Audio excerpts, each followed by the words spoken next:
that feeling of genuine contentment, where things just feel, well, right, we're all kind of striving for our own version of a happy and satisfying life, aren't we? Absolutely. And that's exactly what we're digging into today. Yeah, we've been looking at this really useful Healthline article. It was updated March 2025, and it's just packed with practical, science-backed ideas for bringing more happiness into your everyday. Mm-hmm.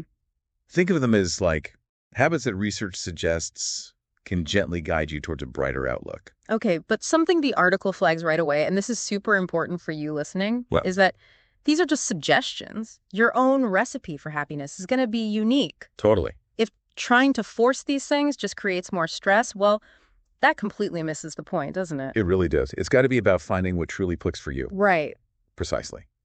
This isn't about, ticking off some list. Mm-hmm. It's more about discovering sustainable shifts that genuinely boost your well-being. Yeah. And what's helpful is how the article breaks it down into daily, weekly, monthly, and even yearly habits. Gives us a nice, clear structure to explore what might actually work. Okay, let's unpack this then. Starting with the bedrock, those everyday things, the daily habits. First one up is exercise. Ah, yes. We all know it's good for our bodies, but the article really hits home on its power for our minds. Yeah, what's fascinating is the direct link, the impact of physical activity on your brain's emotional balance. So regular exercise helps regulate those brain chemicals, the messengers that influence mood and stress levels, things like serotonin, dopamine. Okay. Think of it like tuning your brain's emotional radio, adjusting the levels for a more positive signal. I like that analogy. Plus, let's not forget that feeling of accomplishment and the boost to self-esteem when you feel physically good. Definitely. And the article wisely suggests starting small, like no need for some sudden extreme fitness kick. Right. They suggest just a short walk, maybe 5 minutes of stretching. The aim is to build momentum. Let those first positive feelings encourage you to gradually do a bit more without that huge initial hurdle of feeling overwhelmed or, let's be honest, just really stiff the next day. Oh, I know that feeling. Yeah, it's about creating a positive cycle. A small start leads to feeling a bit better, which then motivates you to keep going. Makes sense. Okay, next daily habit. Something fundamental, but often the first thing we sacrifice, getting enough sleep. So crucial. Absolutely. The consistent advice for most adults is aiming for at least 7 hours every night. Yeah, that's the magic number usually. And as the article points out, if you're constantly fighting daytime sleepiness or just feeling mentally foggy, well, that's a pretty clear sign your body needs more rest. It really is. Your body's telling you something. Well, I know I'm pretty much useless if I haven't slept well. Me too. Yeah. And if you think about it, even though our society sometimes seems to, glamorize being busy and sleeping less. Right. Like it's a badge of honor. Exactly. Mm-hmm. But major health organizations are constantly emphasizing how vital adequate sleep is. It's not just about feeling less tired. It's foundational for good health, sharp brain function, emotional stability. Everything, really. Skimping on sleep, it has real significant knock-on effects. It really does sneak up on you. Okay, shifting gears slightly to something maybe a bit more intentional.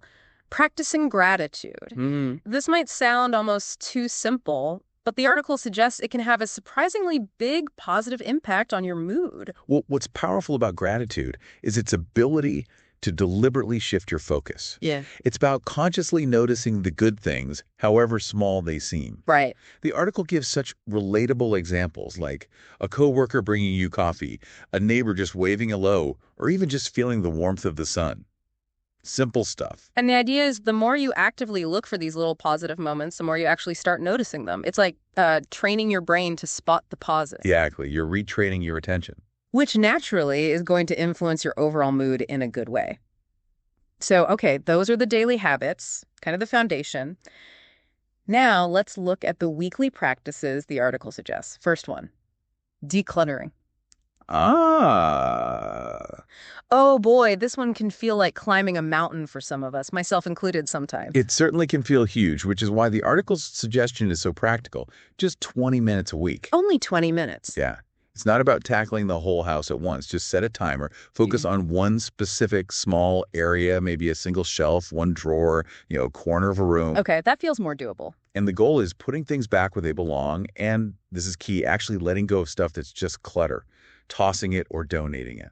I I really like their tip about keeping a donation box handy. Yeah, makes it easier. Just pop things in there. It stops that pile of maybe someday stuff growing. Yeah. And they say you can use this 20-minute burst anytime things start to feel a bit chaotic. Exactly. It's about cultivating a calmer space through small, consistent efforts. Makes it way less daunting. Okay. Next weekly habit focuses on connection, seeing friends. This taps into that fundamental human need for social interaction. We're social creatures, right? Totally. And the article acknowledges that making new, really deep friendships as an adult can sometimes feel tricky. It can be challenging, yeah. But they smartly shift the focus away from just the number of friends to the quality of those connections. That's so important. It's not about having a massive social circle. It's about nurturing meaningful relationships, even if it's just with one or two people you truly connect with. Exactly. Feeling understood. Yeah. And for anyone looking to maybe expand their circle, the article has some practical ideas, like joining local volunteer groups or taking a class in something you enjoy. Good suggestions. Yeah, great ways to meet people with similar interests. And chances are, those people are looking for connection too. True. Okay, the final weekly habit is about getting outside, getting into nature.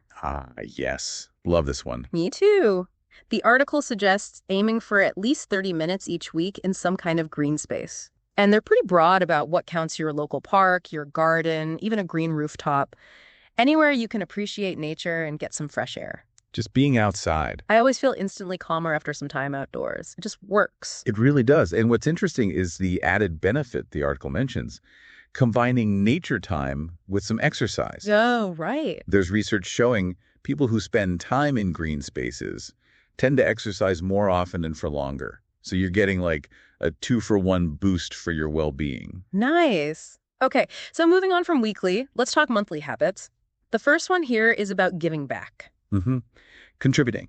Yeah, this one really taps into that idea that sometimes by focusing outwards, contributing to something bigger than ourselves, we actually boost our own happiness. It's that sense of purpose, maybe. Could be. Yeah. The article suggests things like volunteering at a local food bank once a month, or maybe offering to babysit for a friend who needs a break. Practical things. Right. And if those regular commitments feel like a bit much right now, Yeah, not always feasible.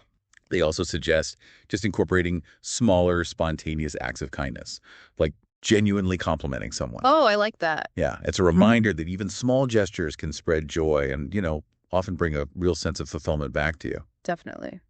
Okay, the next monthly habit is one that might surprise some people. Intentionally taking yourself out. Solo. I love this one too. Me too.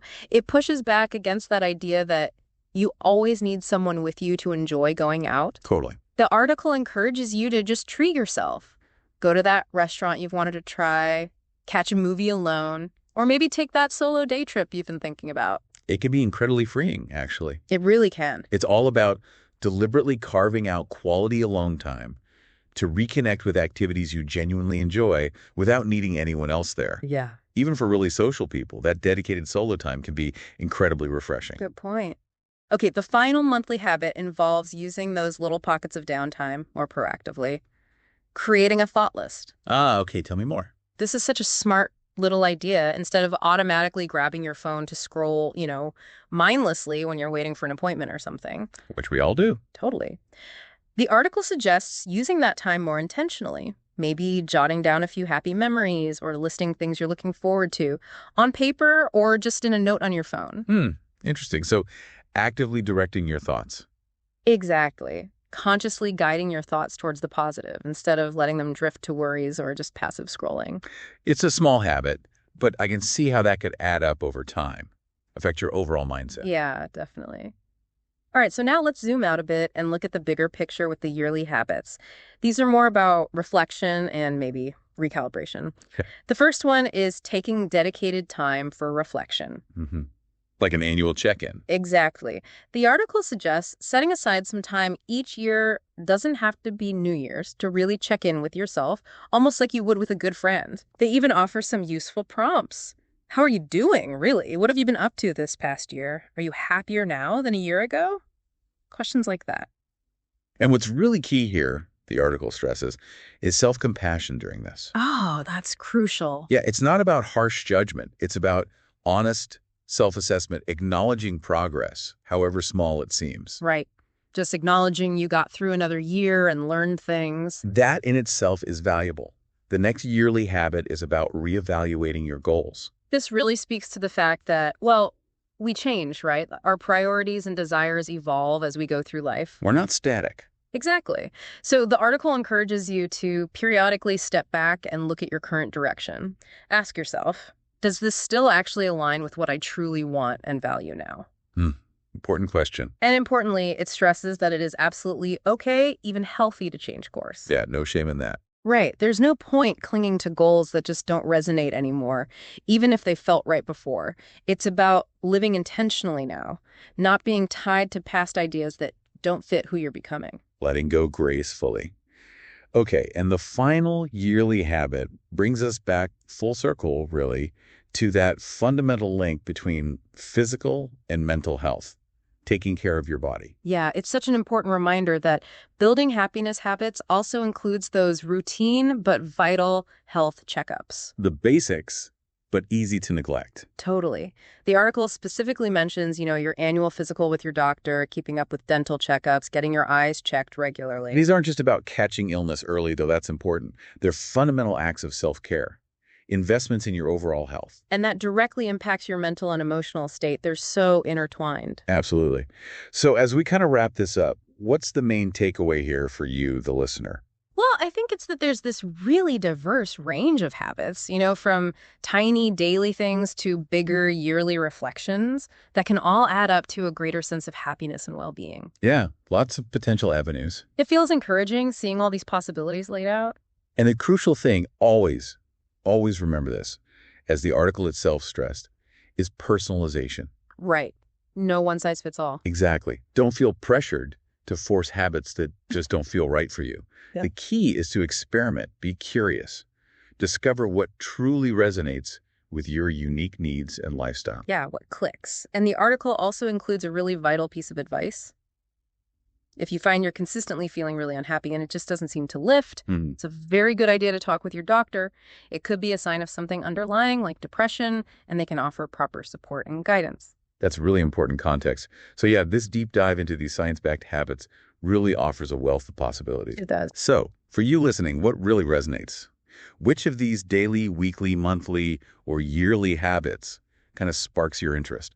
Something you might want to explore a bit more on your own journey towards a happier life. Yeah. What's one small thing you might try? Yeah. That's the thought I think we'd like to leave you with.